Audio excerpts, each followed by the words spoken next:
This is the injury report presented by NYU Langone Health.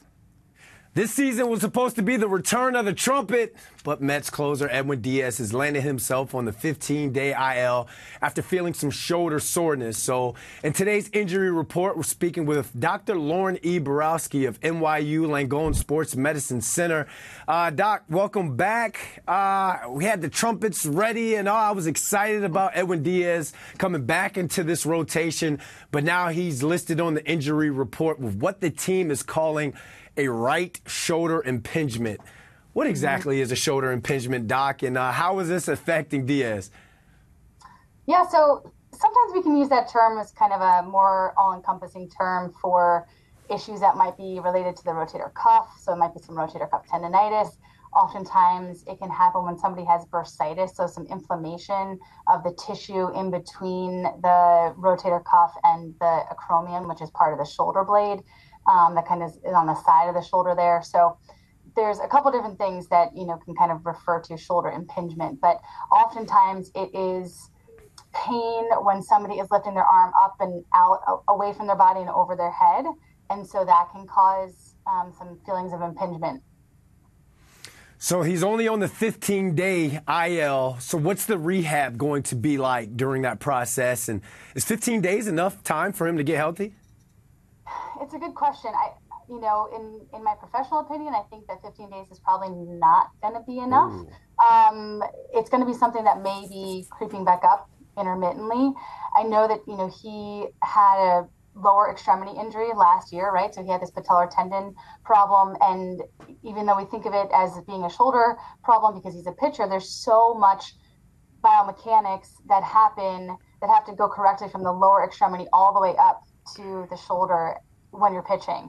And so it's certainly possible that the issue that he had last year may have changed some of the mechanics of his throwing, which is what may have contributed to this this issue with the shoulder now. So that would be the first thing I think that they'd be looking at would be, okay, what's going on with his lower legs? How are his mechanics from the feet up?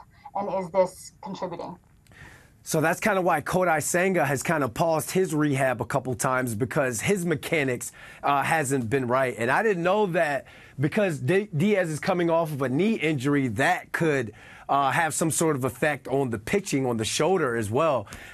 He's struggled so far this season, Doc, and we mentioned him coming back from the knee injury, but could this have been something that he's been dealing with for a while now, talking about the shoulder injury?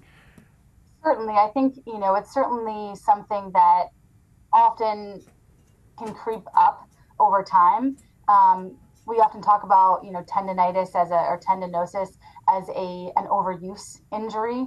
And that can certainly be the case. It's one of the reasons why we limit, pitch counts for some people, as we're advancing. So pitch count can be one way to decrease the amount of overuse. Another way of looking at it is an underprepared injury instead of just an overuse injury. So underprepared meaning maybe his shoulder wasn't as ready to do as much throwing as he has been doing. And so certainly it's something that could have been kind of creeping up and he's been dealing with and may not have said anything until it really became overwhelmingly painful. Well, they're really thin in that bullpen, Doc. You saw them DFA Jorge Lopez. We mentioned Kodai Senga being out. If Diaz comes back after this 15-day IL stint, is this something that could bother him again later in the season? Because we know how these nagging injuries usually build up to something a lot worse.